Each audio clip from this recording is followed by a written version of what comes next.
To drop the swing arm, the best way is just to undo this bolt, this one and this one, take it off that plastic, then you will have access to that bolt which is holding the shock absorber, and then you've got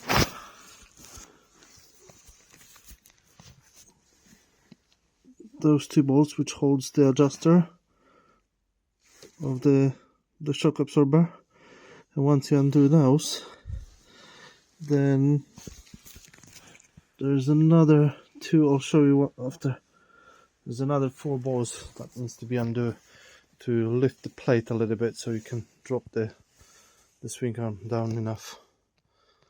And I think the back wheel may need to be taken off, maybe not, we'll see, maybe not.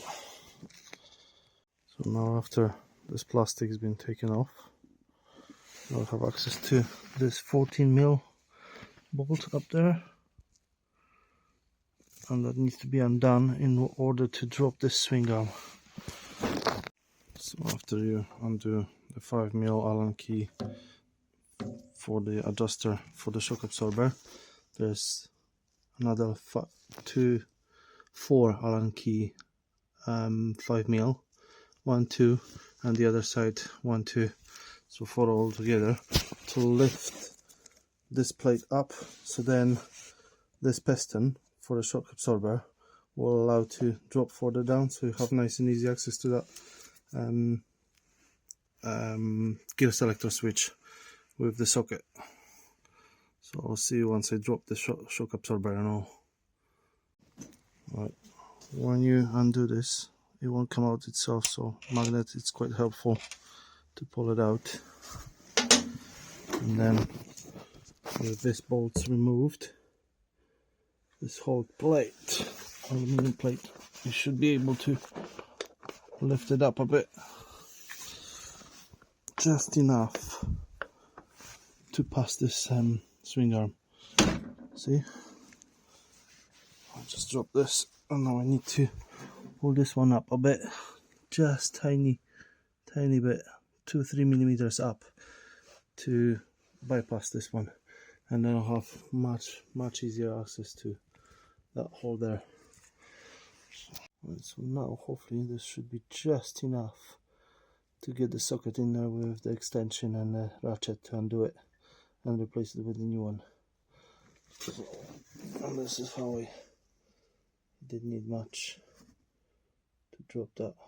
You should go a little bit lower, but I'm just too lazy to drop the wheel off because it's already touching the ground, and I would have to take it off the exhaust to take it off the wheel. So I'll take my chance and see if I can get access now. It should be just enough now, space to do it without taking off the wheel and exhaust. And this is the special tool I've made, 16mm socket, and then you basically put the cable through it out here, and then you are able to actually undo it that way without damaging the cable. Alright, so I had a spare 16mm socket, just cut it off the hole for it, and it works like a dream. Now you need to fit the cable around it as well, around the socket while you undo it.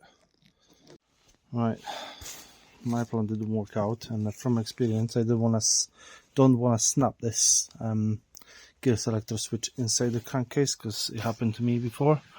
So there's a 13mm clamp bolt to undo it, and also there's another one which is the catalytic conveyor.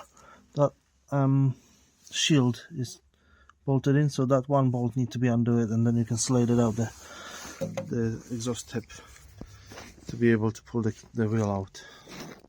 There we go. Exhaust tips comes off. So that was bolted in here. That shield, and now I can take it off this wheel, and I should be able to drop this. Oh, I need to lift that plate again. Now it should be a lot easier access. All this has been dropped about another 3 centimeters lower, and you could have gone a bit more, but then again you would need to take it off the catalytic conveyor completely, the whole exhaust out, which I don't want to do it. So that should be just enough for me now to take it off that completely. There we go. Managed to pull this one out. Now I need to replace with a new one. So out with the old, in with the new one now. And we'll go right there into the crankcase. Really awkward position. I could have figured out something a little bit better than this, to be fair. But hey ho, it is what it is. And that's it. One word of advice: do not over tighten this. That's literally like 5 Newton meters, really tiny. There's O-ring on it, which is seals up, so don't need to be really forcing to tighten up, because that's how I've basically and it wasn't much over tightening. The last time I've done it, it was about 20 Newton meters I was trying to do, and just snapped on me, and the threads left inside the crankcase. So you do not want to do that. When you put in a new zip tie, small zip tie, into this one, to that clip, to actually attach this cable again, and that will go right up under to under seat, and then there is another zip tie up there. So this is basically how I done it. And I'll cut it off the tail and then fit the cable through under there into the under seat. And this is new cable, fit it through. And now it needs to plug it in and go through that grooves here. And that needs to be zip tied. Again, new zip tie through this. And then all that. And it just goes, I think this one goes separately. It's just those two cables need to be zip tied. Oh no! Not a good idea. So there we go. And now I need to cut off the tail and then pull everything back together. So the wheel, then the exhaust and the swing arm, push it up. Swing arm to put it back in, just grab it through here and just gently went in. And now, as you can see, I need to fish it out that to get the bolt through. So I need to pull this shock absorber up a bit, but I need 2 hands for it. So once you wiggle it up to get just the hole in, you can use the Allen key or something to actually pull it all the way up. So the way I've done it was just in and out, and just pull the push this shock absorber from the bottom to get it higher and higher until I got that far. And now I need to put something in the screwdriver to lever it up to be able to put the bolt through. So again, once you stick something into it, then you lift the whole swing arm up and down, and try to wiggle it to make it even, and then stick it in the bolt. And to be able to get the thread on the other side, you're doing this exactly the same thing. Socket with the ratchet in here, and then you're turning by wiggling the swing arm just tiny bit until you catch the thread, and then you just tighten it up. Then after the swing arm is in, those 2 bolts, then on the other side there's another 2 bolts, and then the adjuster goes back in. And that's the other side. Tighten them up. That's one side, that's the other. And then on the end, it's just that adjuster needs to be tightened up. There's 2 bolts right there that need to be put in. And that's it. Those 2 bolts are tightened. for the adjuster. And if anyone had problems with the front suspension, start doing this when you accelerate. That's mean your suspension is too soft. This is my set point. Can't remember how many clicks, but you can look on the lines. So basically on the yellow one you have two lines up above the nut, and then one line it's only one line above. I don't know, I won't be able to show you that exactly, but yeah, it's just 1.5 hair above the yellow, the screw to undone, and that's stiff enough to hold nice and steady and is not swiveling anymore. And I've been doing like crazy speeds and it's really steady now.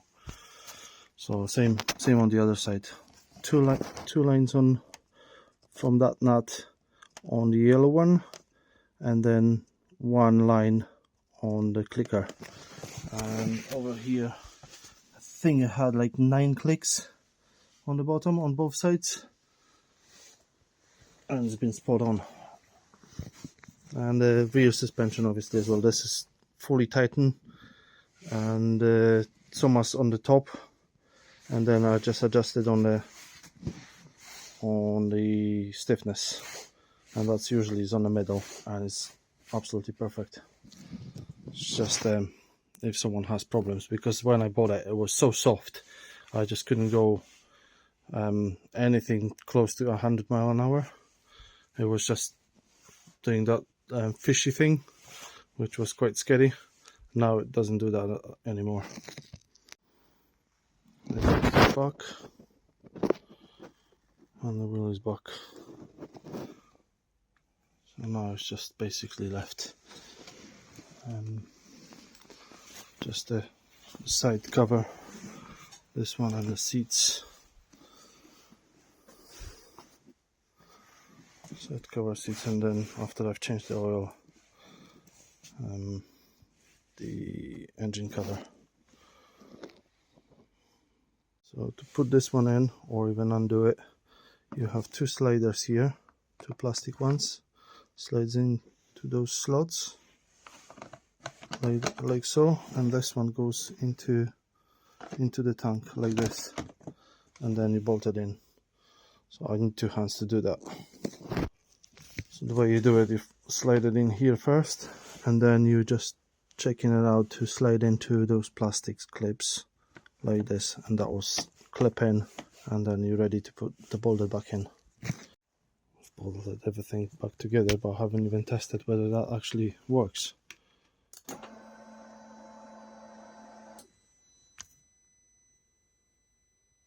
Perfect, it's on neutral now.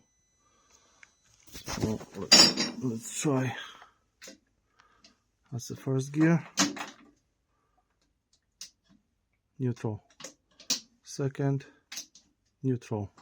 Perfect, fixed. So if anyone has the problem with the exhaust valve, this is the bypass. You can get it for like 60 quid, and you can just fully open and disconnect the plug and plug it in this emulator of the servo, and then you have no faults on the dash, and the valve will stay permanently open. I think everyone prefer that way anyway. So otherwise you will have to dismantle and try to unseize it, because they are getting seized quite often. Thanks for watching. That's it. It's just the seat put back in and job done. See you next time.